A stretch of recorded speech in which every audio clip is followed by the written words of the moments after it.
When I started this channel, my main goal was to help out the community become better. It was targeted towards the sim crowd, but the arcade brothers are allowed here as well. Over the past couple of months, I've been through some trials and tribulations in order to become better. In this video, I share my knowledge with you. This is the celebration of you guys helping this channel become a success, and I appreciate it. To all you guys, welcome to the deep end.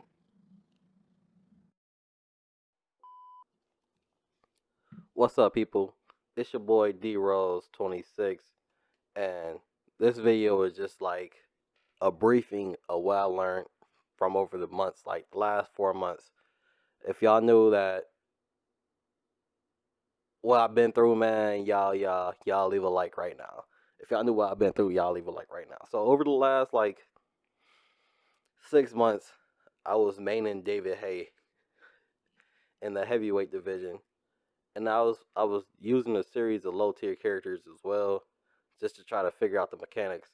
So over that time, I accumulated a lot of losses. Like before I started this, I was 700 wins over 500, and when I finished, I was down near 400 wins over 500. So that tells you how many losses I was taking, man. It was a tough experience, but I did it to get better, man. I did it to unleash from stop playing with Kobe Nichols, stop playing with the 90 characters and stuff like that, and really just learn the game and learn the beauty of it. So this right here is like unpacking of what I learned over the last few months, and it's to show appreciation for everybody that helped this channel grow, and I really appreciate it. Like I really appreciate it. I started off this little series to help the community get better. I figure everybody wants to play sim, they just don't know how to play sim. So this might be a little bit.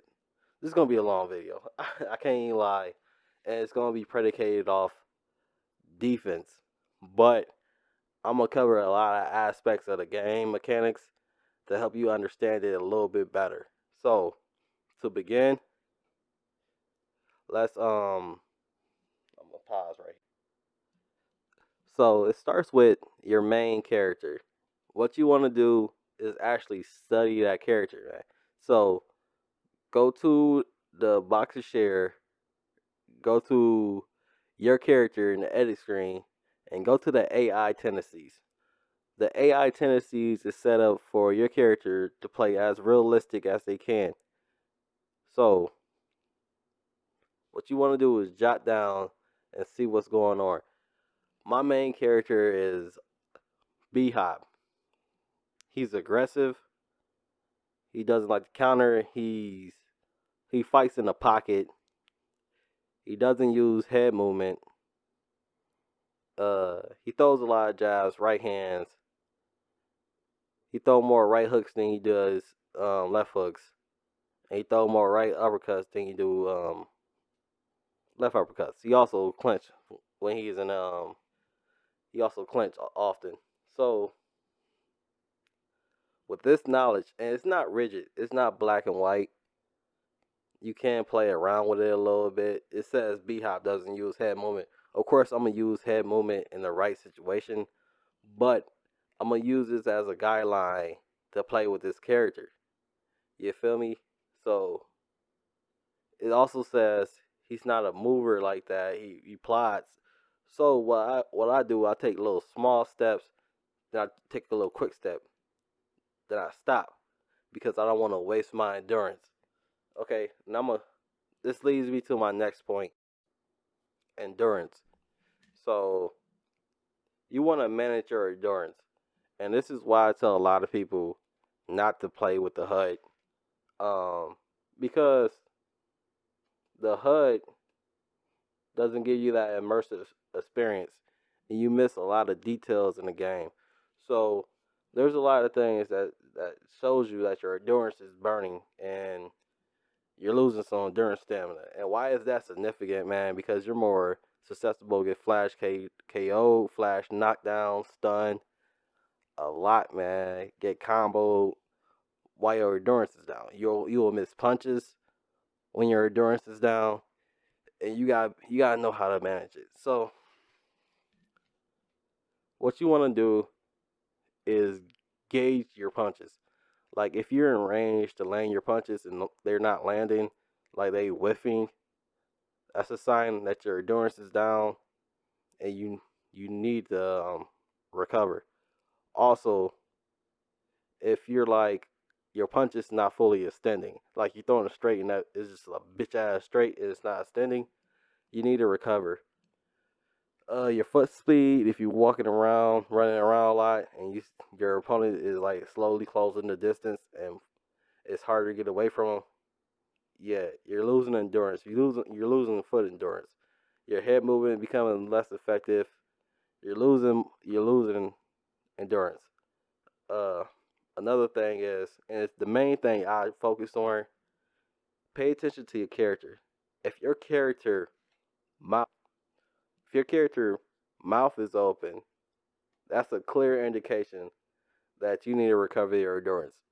You see, you're burning endurance. So when I fight, a lot of people say I'm real slow. I run a lot. I really don't run. I just really pace myself. I'm always in the pocket with people for the most part, but I'm pacing myself and making sure I'm not burning my endurance, so I could be more effective as the fight go on.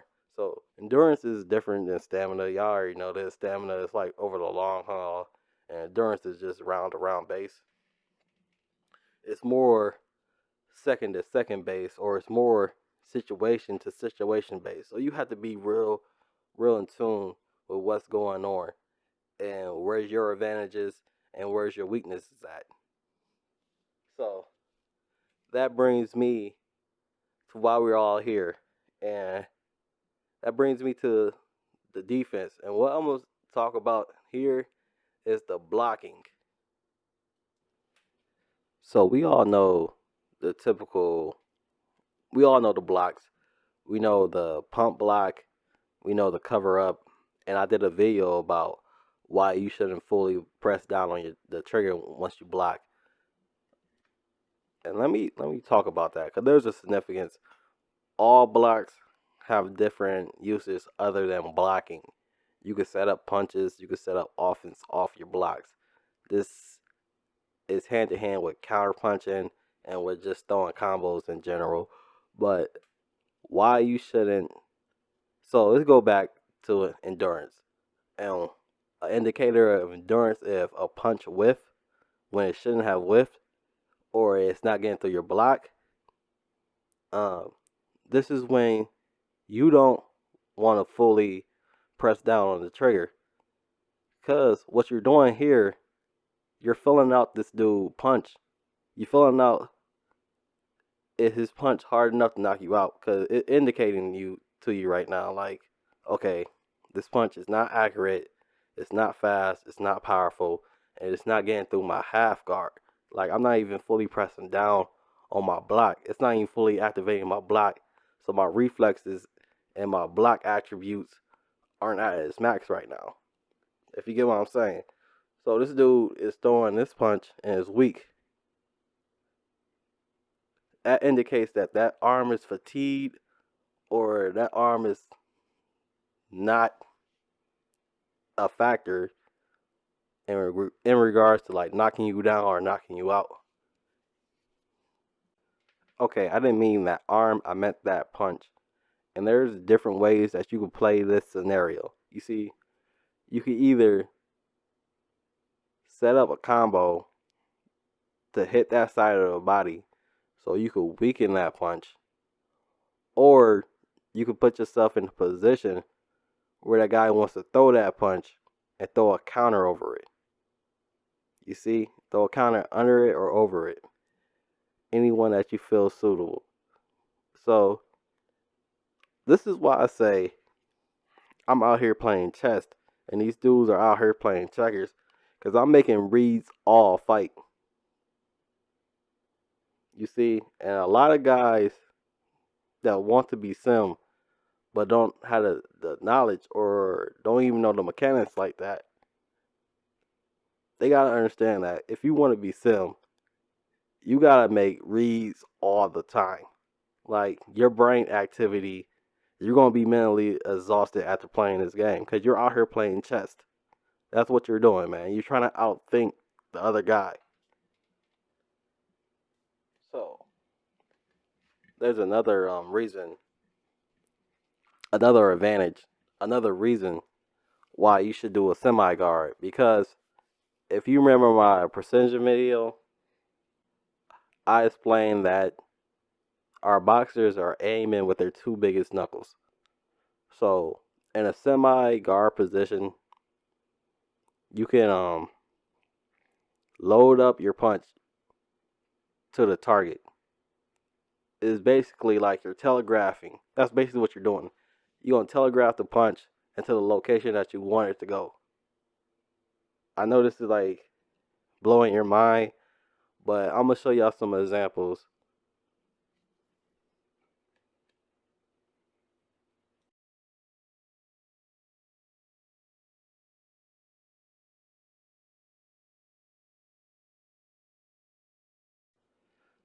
So to give a quick review of what's going on, you gotta know your character's AI tendencies and try to mimic that in the game. You gotta know the indication of your endurance is getting fatigued. Also, why you should use a semi guard is because it's a good indicator of what punches are effective and what punches are getting fatigued, and you could exploit that to your advantages. Also, you could use the semi guard to telegraph and load up your punches to the target that you wanted to go.